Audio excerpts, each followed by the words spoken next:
La discusión en las sociedades actuales es sobre la democracia, es sobre el modelo económico, es sobre el modelo de sociedad. La democracia, el modelo de sociedad y el modelo económico, de alguna manera u otra, determinan los esquemas de poder de todas las sociedades del mundo. Colombia obviamente no es la excepción. Y recientemente, para ser más específicos, esta semana, la discusión entre esas nociones, que algunos tendrán claras, otras no tanto, como democracia, como poder, como soberanía, sobre el modelo económico, sobre el modelo de sociedad, se han puesto nuevamente en el escaparate mediático de la comunidad, de nuestro pueblo, aquí en Colombia. Ustedes, bueno, y todos nosotros fuimos testigos nuevamente de lo que en este espacio hemos venido señalando junto con el presidente de Colombia, Gustavo Petro, como una estrategia de bloqueo institucional, una estrategia de golpe de Estado blando. Quienes siguen a la conversa de fin de semana desde hace tiempo recordarán que es un tema que ha sido recurrente durante los últimos 2 años. Nuevamente el tema se pone sobre el tapete, sobre la mesa de la discusión, sobre el debate, debido a la decisión de unos integrantes del Senado de la República de Colombia de no darle trámite a la discusión del proyecto de ley de la reforma laboral presentada por el actual gobierno de Colombia del pacto histórico en cabeza de Gustavo Petro y Francia Márquez, presidente y vicepresidenta respectivamente. Sobre esta discusión y sobre los mecanismos de decisión sobre el manejo de la economía, del modelo de sociedad, del poder, de la democracia, queremos compartir con ustedes hoy unas muy breves, muy sucintas, muy resumidas reflexiones. Agradeciéndoles por estar nuevamente aquí en esta cita virtual que tenemos ustedes y nosotros para reflexionar sobre los temas que generan opinión pública en lo local, lo regional, lo nacional o lo internacional. Los invito a que sigan suscribiéndose a nuestras redes sociales, sigan convirtiéndose en nuestros seguidores y a que empiecen a ponerse cómodos, a darle compartir en sus propias redes sociales, porque vamos a arrancar con la conversa de fin de semana del día de hoy, una videocolumna en la que nosotros como pueblo tenemos la responsabilidad de decidir sobre las reformas sociales. No se desconecten, empiecen a dar compartir. Voy a dejarlos con la presentación del espacio, con unos mensajes muy importantes y un clip introductorio al tema del día de hoy. Entonces, por favor, no se desconecten, que ya arrancamos en la conversa de fin de semana.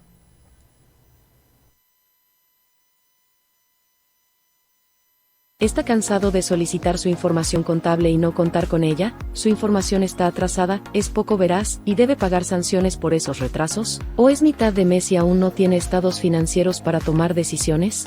Con mi asesoría contable, tendrá información veraz y oportuna para tomar decisiones acertadas. Evitará sanciones e intereses de mora, optimizará sus recursos y recibirá un acompañamiento profesional que le guiará hacia una gestión contable eficaz. ¿Qué esperas para tener tu contabilidad al día?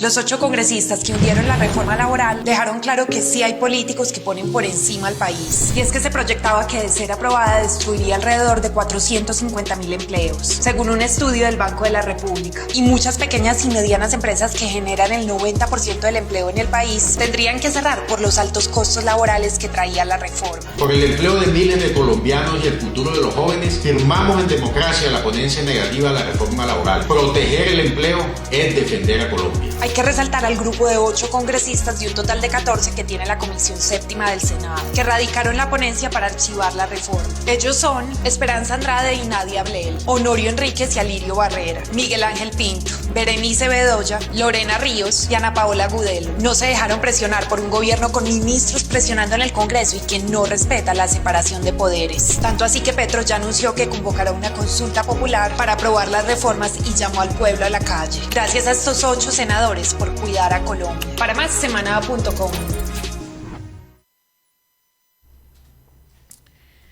Muchas gracias por estar conectados todavía con la conversa de fin de semana. Vean ustedes en este clip, primer clip introductorio al tema de hoy, de una periodista del medio Semana, claramente en oposición al actual gobierno nacional de Colombia, cómo nuevamente tratan de manipular la opinión pública nuestra, utilizando la manipulación de la información, utilizando la estrategia de la falacia, que aquí ya hemos explicado grosso modo de qué trata, palabras más, palabras menos, para no quedarnos en ese punto. Utilizando verdades a media, tratan de convencernos de una mentira, que en últimas es el discurso principal. Utilizando hechos medianamente ciertos, pero manipulados, tratan de convencernos de una mentira. Si ustedes miraron, y ojalá más tarde cuando puedan repetir este programa en nuestro canal de YouTube, lo vean con despacio, van a detallarse que han hablado de la democracia, hablan de un ataque a la división de poderes y hablan de una especie de dictadura. Hablan de la defensa de los pobres colombianos y de las pequeñas y medianas industrias, empresas de Colombia. Empecemos por este último aspecto. No muchos de ustedes no nos hemos podido olvidar, y miren ustedes que coincidencialmente los medios de comunicación tradicionales, privados, de propiedad de los grandes gremios de la producción colombiana y de las multinacionales de la comunicación, en estos días se dieron a la tarea de recordarnos 2 eventos grandes que han marcado la historia recientísima de Colombia. Uno, el estallido social, y el otro, la pandemia del COVID, coincidiendo en el tiempo de ocurrencia ambos. Y qué bueno que nos recordaron el estallido social, y qué bueno que nos recordaron, de manera amañada por cierto, el desempeño del pasado gobierno durante el COVID y el estallido social. Volviendo al videoclip que acabamos de ver, decía la periodista y decía los senadores que intervinieron que ellos que habían tomado la decisión, aquí viene la otra falacia, en nombre de millones de colombianos, lo cual tampoco es cierto, de archivar el proyecto de ley de la reforma laboral en defensa de las pequeñas y medianas empresas, industrias de este país. Esos mismos senadores de esos mismos partidos nada dijeron durante la ocurrencia de la pandemia, cuando el entonces presidente de Colombia, Iván Duque, introdujo al Congreso de la República, aprovechando la conmoción interior, esa que hoy se niegan a reconocer, aprovechándose de los poderes que le dieron en esa época por causa de la pandemia, decretó unas medidas entre las cuales estaba cambiar el presupuesto general de la nación para fondear los recursos que hacían falta para atender la emergencia social y sanitaria de la pandemia. Emergencia social, misma que hoy no reconocen estos mismos senadores, estos mismos partidos que está atravesando a Colombia, a pesar de que ellos mismos, a través de los medios de comunicación aliados de ellos, nos dicen a nosotros que Colombia está atravesando una crisis social. Miren ustedes la incoherencia. Pero volviendo al punto de las pequeñas y medianas industrias. Una de las disculpas que utilizó el gobierno de Duque para variar, para cambiar, para modificar el presupuesto general de la nación e incrementarle los recursos, era atender los requerimientos de las pequeñas y medianas empresas e industrias de este país y las famiempresas. Claro, a todos nos pareció normal, lógico, que se socorriera a estos pequeños empresarios que, y ahí viene la parte de la falacia, que en verdad son los generadores de empleo de este país. Eso es cierto. Pero, oh sorpresa, ustedes no se pueden olvidar y no me dejarán mentir, cuando ni bien acababan de aprobar la reforma del presupuesto general de la nación, cuando empezamos nosotros a escuchar denuncias sobre la destinación de esos recursos que había aprobado el gobierno de Duque. No fueron a parar a las pequeñas y medianas industrias, empresas y empresas de este país agobiadas por la crisis sanitaria de la pandemia, sino que fueron destinadas a las grandes empresas, a los grandes almacenes de cadena, las famosas grandes superficies, favoreciendo a uno de los más duros oponentes al actual gobierno actual de Colombia, perdónenme la redundancia, que es Fenalco. Los grandes beneficiarios de esos fondos que aprovechó o que aprobó el gobierno pasado de Iván Duque fueron los grandes integrantes de Fenalco, el mismo del señor Cabal, hoy opuesto al actual gobierno. Y esos fondos también fueron directamente a los grandes empresarios, no a las pymes ni a las mipymes, sino a los grandes empresarios, a los grandes industriales, a los mismos que están o que hacen parte y que dirigen la ANDI, la Asociación Nacional de Industriales de Colombia, la que preside y vocerea el señor Bruce McMaster, también actual crítico del gobierno nacional. Y no contentos con no entregarle la plata a las mipymes, a las pymes, a las pequeñas y medianas industrias, esas que hoy dicen quieren defender, buena parte de los recursos que utilizó el gobierno nacional del gobierno pasado fueron también a parar a el sector financiero. Mismo sector que hoy también está declarado en oposición al actual gobierno de Colombia. Y entonces aquí, miren ustedes cómo entra la incoherencia, por no decir la mentira, de estos señores que ahora se victimizan. Los 8 señores y señoras que archivaron el proyecto de la reforma laboral. Dicen ellos, y han dicho durante todo este tiempo, que ellos lo han hecho en representación de millones de colombianos, lo cual no es cierto.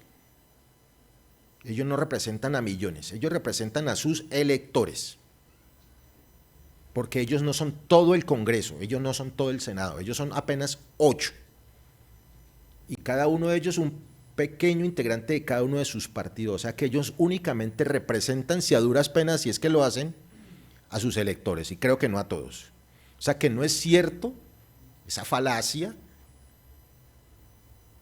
esa manipulación de la verdad, según la cual ellos representan a las mayorías de este país, una mentira mucho más grande. Las mayorías aquí no están representadas por ellos. Y segundo, que no lo están haciendo a nombre de las pymes, de las mipymes, ni los pequeños empresarios. Ya lo demostraron y lo han venido demostrando durante más de 200 años. Cada que tienen oportunidad de esquilmarnos nuestros recursos, el erario nacional, el departamental o el municipal, siempre lo utilizan para redirigir estos recursos económicos a favorecer a los grandes empresarios que están agremiados en Fenalco, en Andi, en Azocaña, etcétera, etcétera. Nunca esas ayudas, esos recursos, esos auxilios van en primer lugar a defender la pequeña y mediana industria, como hoy sí salen a hacernos creer. Entonces allí hay una gran mentira que están utilizando para excusar esa irresponsabilidad. Porque aquí viene la otra parte del cuento. Cuando ellos hablan, y ellos me refiero a esos 8 senadores y senadoras que archivaron la reforma laboral, las mayorías de este país, que elegimos gobierno nacional y elegimos un buen número de representantes y senadores, cuando definimos que el actual gobierno de este país debería coordinar, dirigir los destinos político-administrativos de la nación colombiana, le dimos un mandato expreso, que fue el de tramitar las reformas sociales que el pueblo colombiano necesita para tener una vida digna. Y aquí viene la otra parte de la reflexión, agradeciéndole a los grandes medios que nos acordaron lo del estallido social en estos días. Fue precisamente ese cansancio de 200 y más años de abandono, de inequidad, de que siempre la platica, los recursos, los auxilios, los proyectos, los grandes proyectos iban destinados a los amigos de los partidos tradicionales de derecha de este país, de muchos de los senadores que siempre han estado ahí, algunos de los cuales hacen parte de los partidos políticos que decidieron hundir la reforma. Entonces la gente salió a la calle cansada de eso. Y poco tiempo después, como lo decía el presidente Petro en estos días en su alocución, decidieron materializar ese descontento ya no en las calles, sino en las urnas. Y eligieron gobierno nacional y le dieron un mandato. ¿Y cuál fue ese mandato? Tramitar las reformas sociales que, entre otras cosas, habían originado el estallido social y que se habían agravado a raíz, pues, de la crisis económica y sanitaria causada por la pandemia del COVID-19. Entonces, allí hay otra perspectiva que ustedes, si no lo sabían, si no se han dado cuenta, necesitan saber. Las mayorías de este país decidieron, mayorías numéricas, y para eso están los datos ahí en los archivos de la Registraduría Nacional del Estado Civil, quienes eligieron el gobierno aquí, quienes eligieron buena parte del Congreso, son mayorías, son millones de colombianos que dieron un mandato. Y ese mandato, entre otras cosas, constitucionalmente obliga a los integrantes del Congreso de la República, Cámara y Senado, a tramitar los proyectos de ley.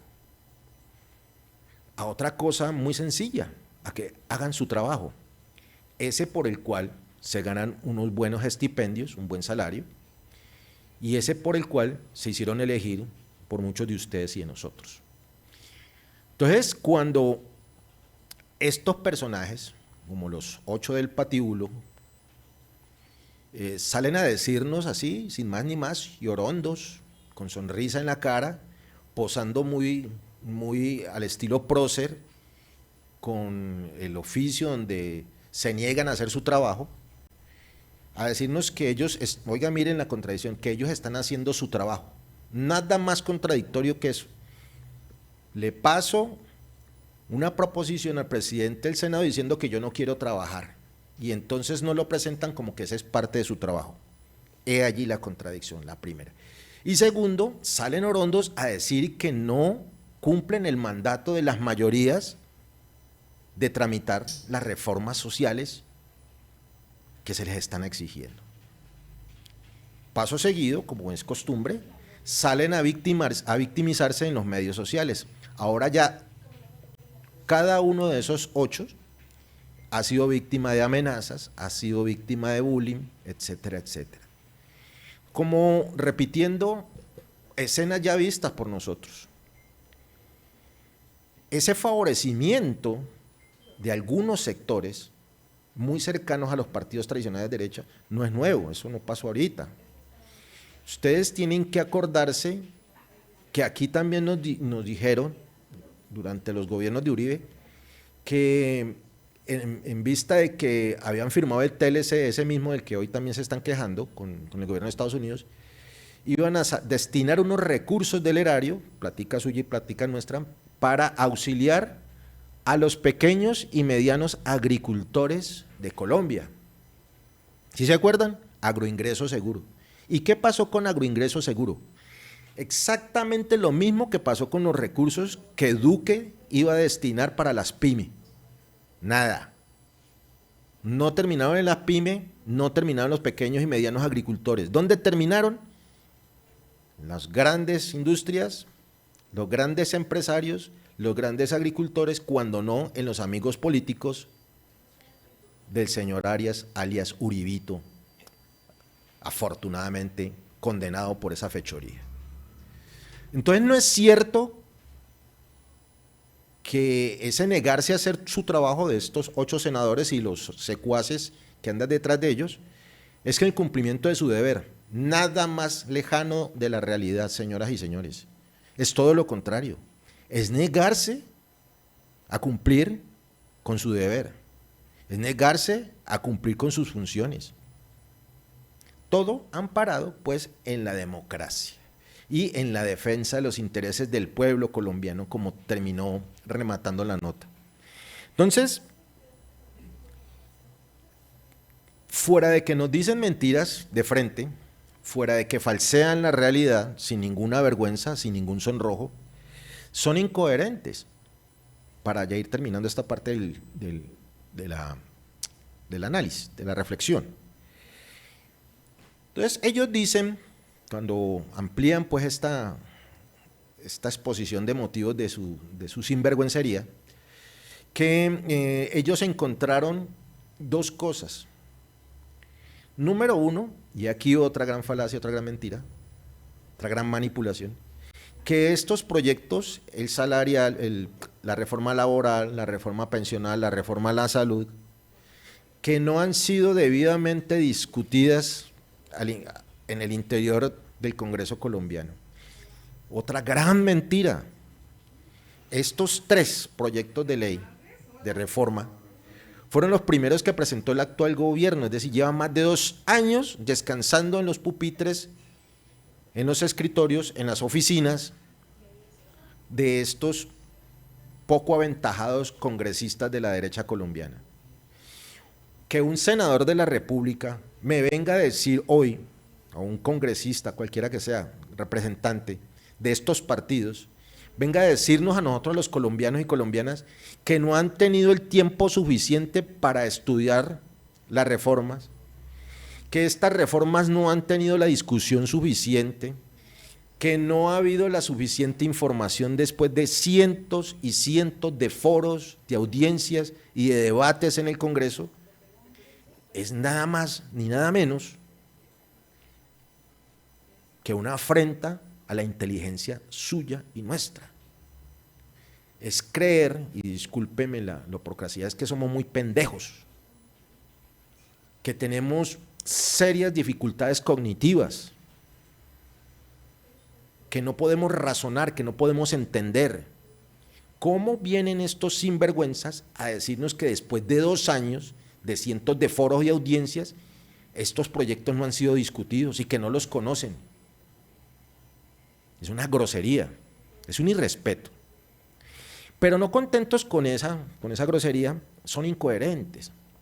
Mire, ellos todos los días, y ellos, me refiero a ellos y ellas, integrantes de los partidos de la derecha colombiana, que ustedes ya saben quién son, todos los días salen a los medios aliados de ellos, a Blue, a W, Caracol, RCN, etcétera, etcétera, a cacarear la necesidad de fortalecer los fondos de pensiones y la necesidad de que los colombianos se formalicen.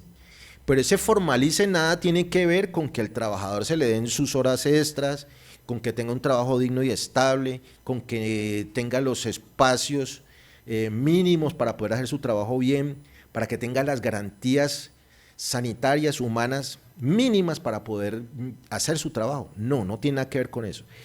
Ellos lo único que les interesan es que medios se formalicen para que la platica de estos trabajadores vaya a parar a los fondos de pensiones, a las EPS de ellos y a sus fondos de cesantías. Entonces miren aquí la otra incoherencia que más adelante vamos a mirar cómo esa incoherencia es abismal, es grandísima.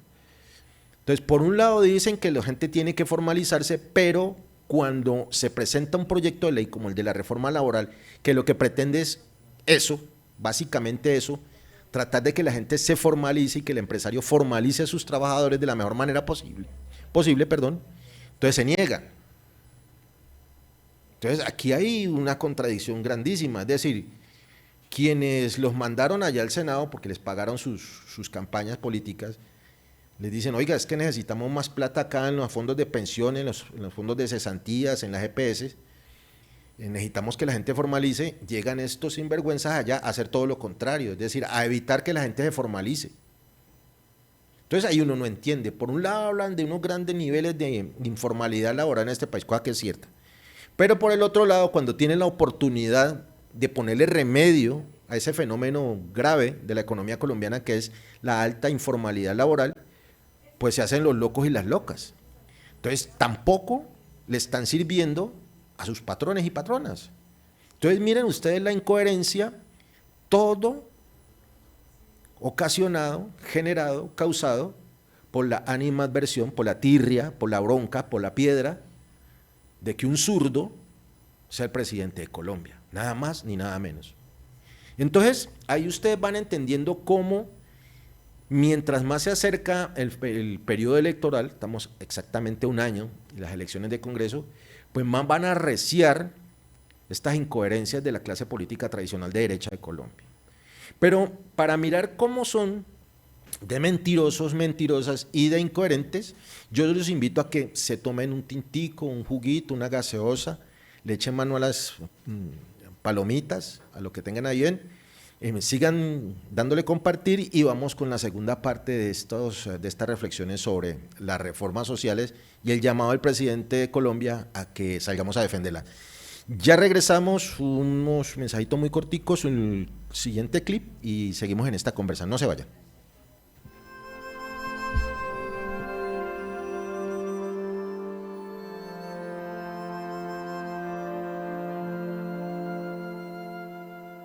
La discusión sobre la relación entre los salarios y los precios es muy antigua. El propio Carlos Marx habló sobre este espinoso asunto en Salario, Precio y Ganancias, un célebre folleto que presentó en la conferencia que pronunció en la Asociación Internacional de Trabajadores, más conocida como la Primera Internacional, los días 20 y 27 de junio del año 1865 en la ciudad de Londres.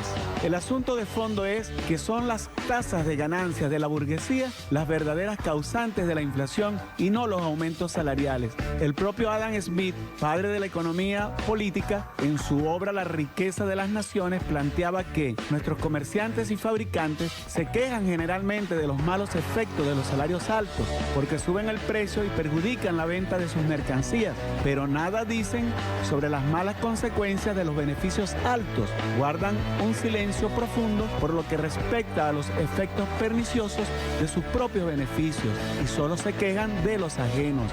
Imaginemos una empresa con un solo empleado que gana 1.000 bolívares mensuales. También imaginemos que esa empresa produce 1 tonelada mensual de mayonesa, cuyos costos se dividen así: 9.000 bolívares materias primas y otros costos, y 1.000 bolívares mano de obra. La empresa aquí analizada debe vender la tonelada de mayonesa en 13.000 bolívares, ganando 3.000 bolívares por tonelada, es decir, un 30% de ganancias. Entonces, se anuncia un incremento salarial del 40%. Nuestro empleado pasaría a ganar 1.400 bolívares. ¿Qué pasaría con su estructura de costos y su tasa de ganancia en el caso de esta empresa? Los nuevos costos de la empresa quedarían así: 9.000 bolívares materia prima y otros costos, más 1.400 bolívares del costo de salarios, para un total de 10.400 bolívares. El incremento real en los costos apenas llega a un pírrico 4%, pero nuestro empresario en cuestión decide hacerle caso a fe de cámara y aumenta un 40% el precio de la mayonesa. Por tanto, el precio pasaría de 13.000 bolívares a 18.200 la tonelada, obteniendo una ganancia de 7.800 bolívares, incrementando la ganancia en un 175%. Más claro, ni el agua. Existen variables y condiciones que deben ser tenidas en cuenta para medir la relación crecimiento del salario e inflación. Por ejemplo, aquellas empresas que tienen una estructura con una presencia porcentual importante del salario en el esquema de costos seguramente deban trasladar el incremento al producto. Sin embargo, otras, con estructuras basadas en la productividad, quizá puedan absorber esos aumentos salariales sin trasladarlo a los precios. Por eso el economista Ramón Pampín considera que no se debe generalizar. Creo que no en todos los sectores la incidencia de los salarios sobre los precios es igual, por tanto, si esa premisa la aceptamos como válida, no podemos generalizar hacia todos los sectores, tenemos que ver sector por sector y ser muy conscientes también que, ya te digo, hay una presión de precios desde el exterior que nos viene dada y que es muy importante.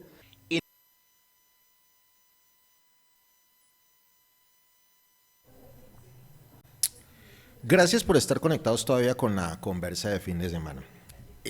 Para quienes apenas se están conectando, estamos hoy compartiendo con ustedes algunas reflexiones en torno al hecho de esta semana en el que un sector minoritario del Congreso, 8 senadores para ser más exactos, decidieron archivar el proyecto de ley con la reforma laboral que había presentado desde hace 2 años el actual gobierno nacional de Colombia en cabeza de Gustavo Petro y Francia Márquez.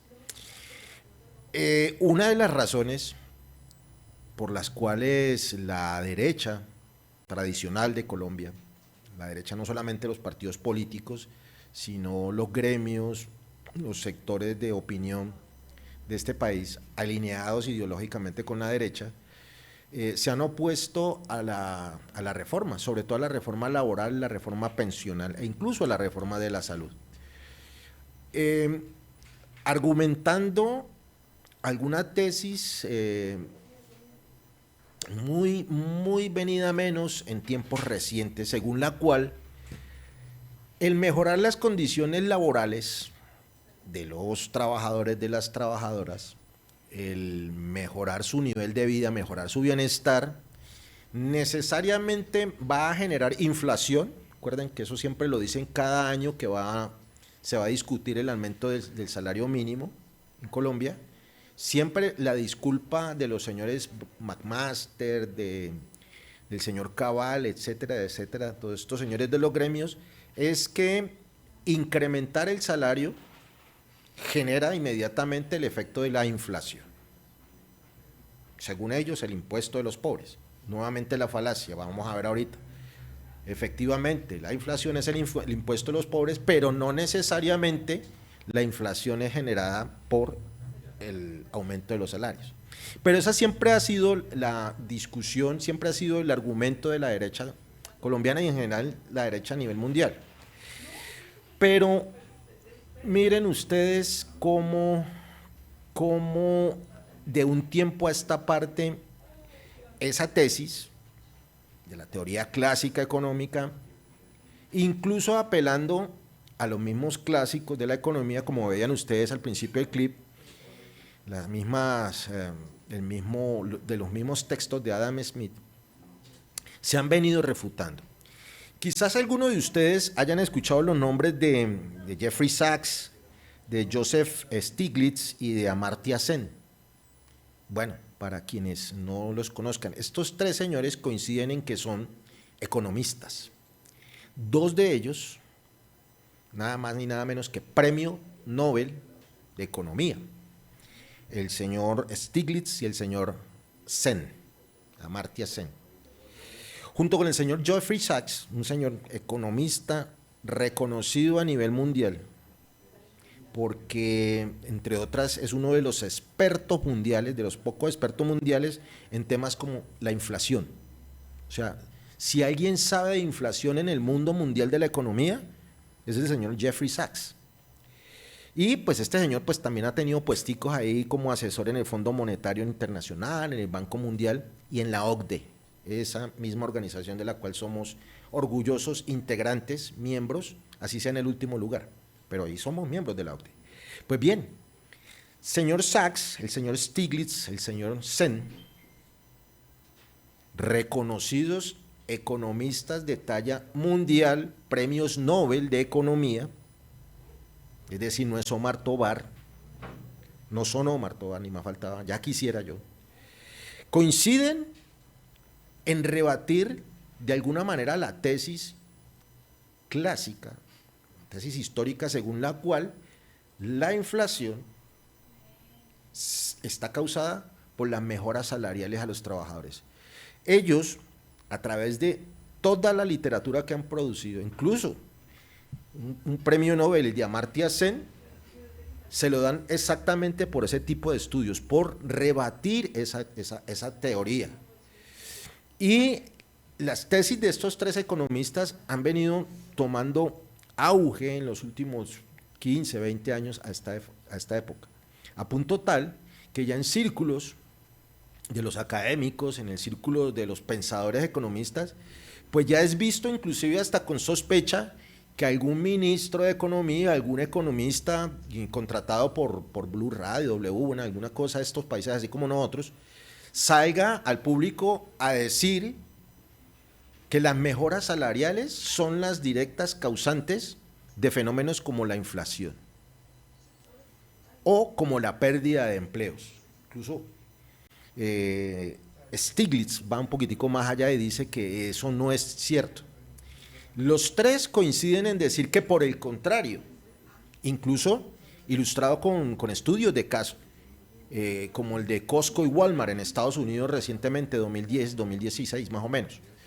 Un estudio que demuestra que en Estados Unidos, obvio, allá en la meca del capitalismo, cuando se le incrementa el salario o se le mejoran las condiciones laborales a los trabajadores, se incrementa la producción y se incrementan las ventas y se incrementan las ganancias para los dueños, para los accionistas de estas empresas que deciden apostarle por la mejora a las condiciones laborales de sus trabajadores y trabajadoras. O sea, allá hay unos estudios hechos por unos señores que se han ganado el Premio Nobel de Economía que le dicen a estos geniales senadores y senadoras que se rehúsan a trabajar, entre otras cosas, que no es cierto, lo mismo que al señor McMaster, al señor Cabal, que no es cierto ese cuento, esa narrativa según la cual si a un trabajador se le mejoran sus condiciones laborales, el dueño de la empresa va a perder y que por el contrario, esos costos tendrían que trasladarse al valor de los bienes o servicios que produce y ofrece. Estudios de estos señores Stiglitz, de Sachs y de Sen van encaminados a demostrar que eso no es del todo cierto. Aquí en Colombia, algunos economistas también han entrado en esta corriente académica de pensamiento y le han venido demostrando a los círculos académicos en Colombia de que es necesario hablar de otra cosa de la cual ha hablado recientemente el presidente de Colombia, el actual presidente de Colombia, que es el de la productividad. Y aquí vienen otros de los datos que a nosotros nos ocultan o nos pintan mal o nos manipulan. Entonces dicen que la única forma, y ojo a la simplificación, y no es mía, y no me disculpo por ella porque no es mía, a la simplificación que hacen estos especialistas contratados por los medios tradicionales de comunicación o que son asesores de estos políticos de derecha, la simplificación según la cual al trabajador hay que pagarle poquito y ponerlo a trabajar más horas al día para que la productividad se incremente. Miren, estudios de la misma OCDE, del Banco Mundial, han demostrado, y eso nos lo han enseñado en estos días los mismos medios, que una de las productividades más malas, más bajitas del mundo es la colombiana. Aquí nosotros trabajamos demasiado tiempo y producimos muy poquito y con baja calidad. Entonces dicen Sachs, dice Stiglitz y dice Amartya Sen, bueno, y otros autores, Kruger también, dicen que en lugar de estar restringiendo el salario y las prestaciones sociales de los trabajadores, de lo que deberíamos estar hablando ahora es de inversión en tecnología, bien sea en creación de tecnología, en adaptación de tecnología, en ciencia, en lugar de estar hablando de reducirle el poder adquisitivo a los trabajadores y trabajadoras. Eso por un lado.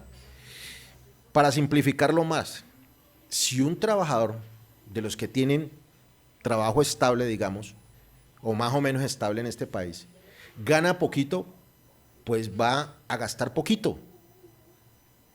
Y si gasta poquito, pues es porque compra poquito bienes de consumo o porque contrata pocos servicios.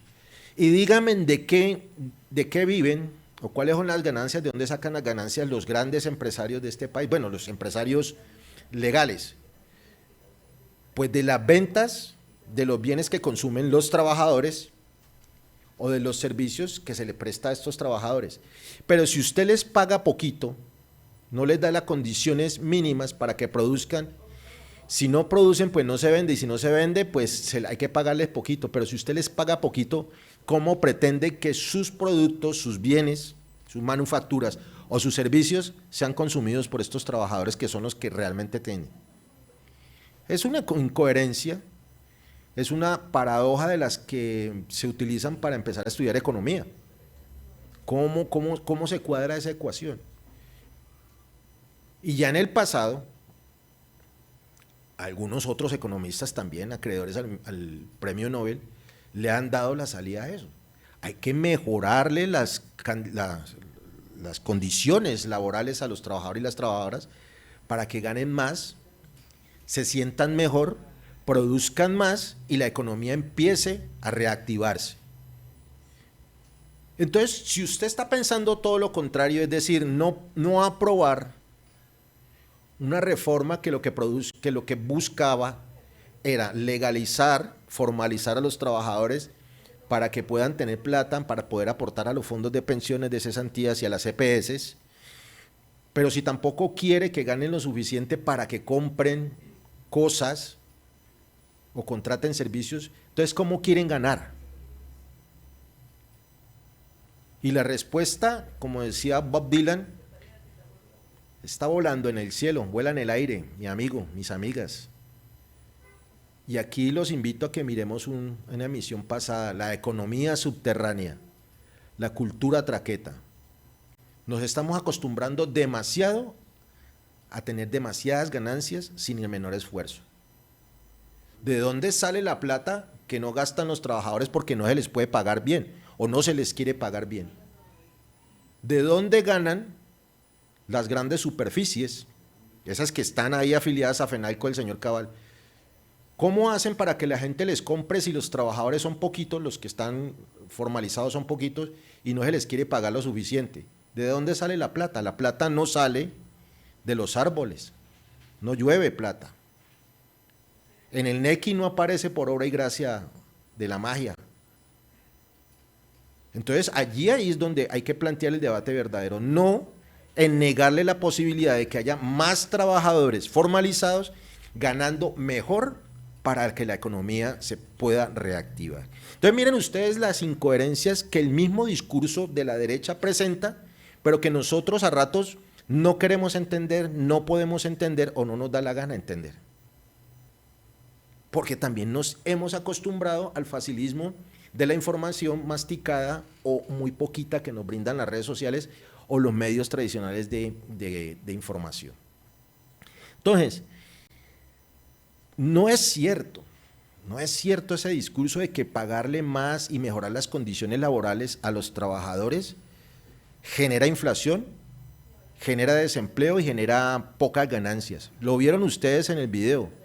Muchos de los factores, o mejor dicho, uno de los factores más importantes en la generación de inflación es el incremento irracional en los costos por parte de los dueños de las empresas sus productos. Se la quieren ganar fácil. Y utilizan el salario de los trabajadores para excusarse de su avaricia. Vuelvo y reitero, estas son apenas unas reflexiones. Los invito a que sigan leyendo y a que no se desconecten porque ya vamos a mirar qué fue lo que dijo el presidente Petro y cómo es esa cosa de la consulta popular para la última parte de este programa. No se desconecten que ya regresamos.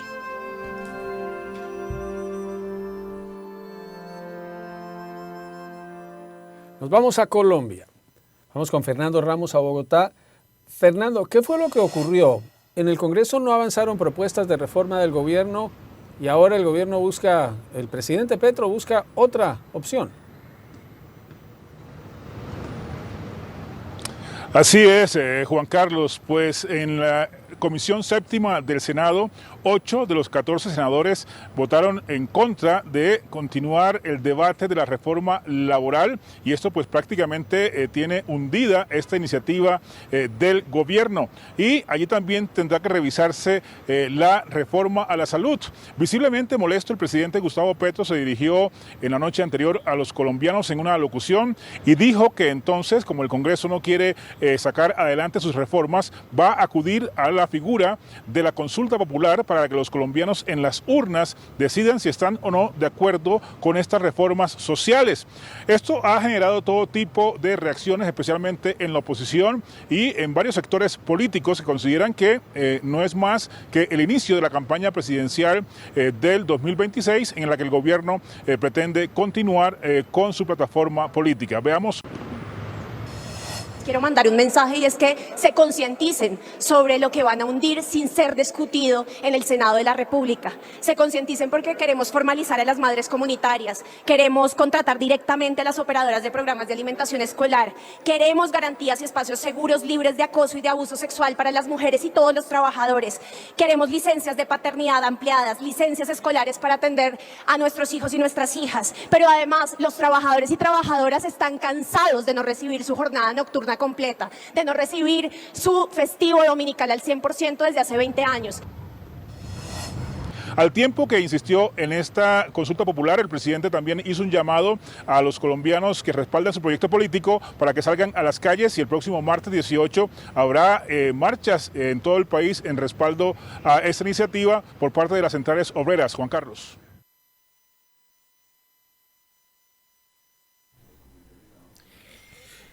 Bueno, muchas gracias por estar ahí todavía conectados con la conversa de fin de semana. Son muy generosos con su tiempo, pero sobre todo con su paciencia.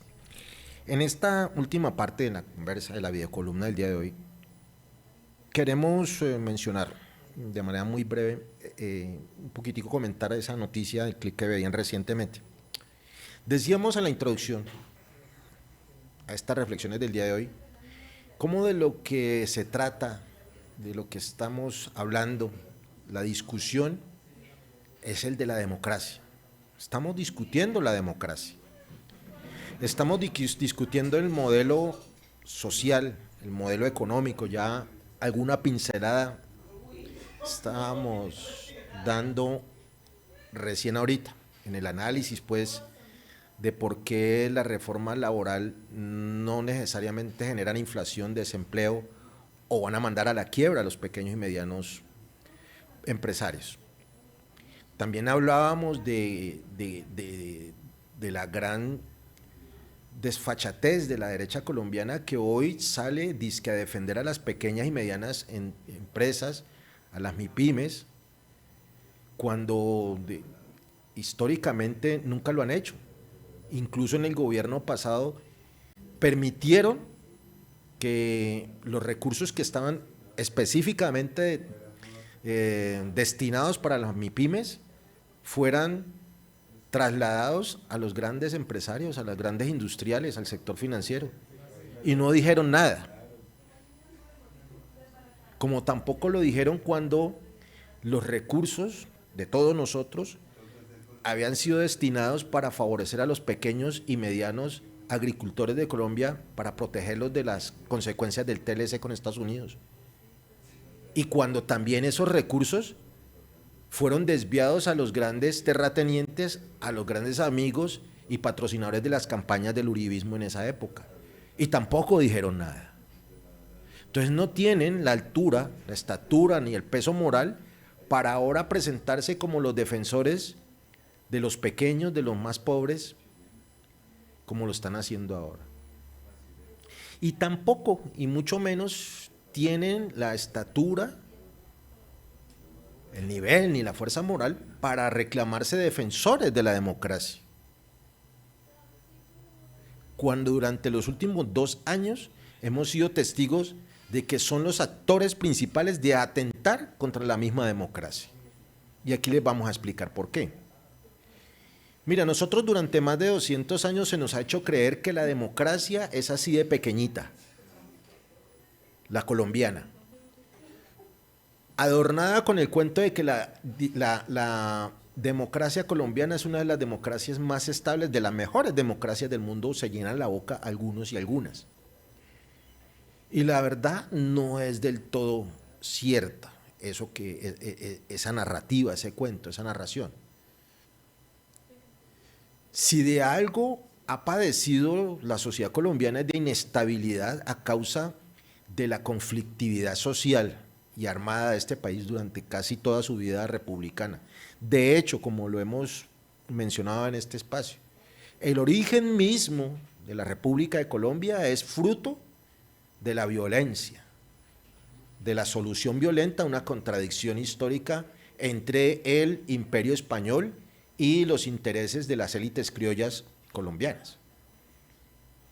Esa contradicción se resolvió violentamente a través de la guerra de independencia y dio origen a lo que es. O sea, la misma génesis, el nacimiento, el parto de Colombia es violento. Y de ahí en adelante, la famosa democracia colombiana, la más estable, comillas, guiño, guiño, ha venido sufriendo sobresaltos. Tan así es que es uno de los países que más reformas constitucionales, más constituciones ha tenido en los últimos 200 años. Entonces no es del todo cierto de que sea una democracia tan estable, tan lineal, tan imperturbable, tan serenada, no. Si algo caracteriza a la nación colombiana son esos sobresaltos en su democracia. Y lo otro, que se llena la boca con la palabra democracia, cuando la democracia nuestra, y así nos lo han enseñado y así nos obligan todos los días, es que sea del tamaño de una monedita, restringida. Se nos ha hecho creer a los colombianos y las colombianas que la democracia consiste en ir a depositar el voto por X o Y candidato, y esa es la democracia. Con todo lo que ese acto mismo de elegir una persona, un candidato, una candidata tiene. Incluso encierra en sí misma una contradicción. Una vez yo elijo a esa persona, yo ya no puedo deselegirlo, por más de que no haga lo que yo quiero que él haga, o que no cumpla su promesa. Soy víctima de mi decisión democrática. La decisión de las mayorías. Hay veces las mayorías no necesariamente tienen la razón. Ya lo hemos padecido durante más de 200 años. Pero la democracia no es eso, no es simplemente ir y votar, no es simplemente hacerse elegir. Afortunadamente, la sociedad colombiana tuvo una especie de despertar dentro de una corriente latinoamericana y mundial del nuevo constitucionalismo, un constitucionalismo más humano, más social, más colectivo, en los años 80, 90, y fruto de esa corriente de pensamiento jurídico del que fuimos, digamos, beneficiarios, fuimos capaces de parir la nueva constitución, la de 1991, que amplía esa democracia. ¿Y en qué sentido amplía la democracia? Que nos da otros mecanismos más allá del voto, de elegir una persona X o Y nos dice es que el pueblo tiene otras formas de expresar lo que quiere, de apoyar tal o cual tesis, de apoyar tal o cual modelo. Y ahí está en la Constitución. Entonces tampoco es cierto eso que decían allá al principio algún senador de estos perezosos que no quieren trabajar, de que el actual gobierno está atentando con la democracia y que está atentando con la división de poderes. No, señor. No sigamos metidos en ese tapaojos de que la democracia es elegir a unos señores y unas señoras allá en el Congreso, un señor y una señora allá en la presidencia, y que esa es toda la democracia. Hay otras instancias de la democracia, aquí en Colombia la hemos experimentado, las consultas populares, los referendos, los plebiscitos.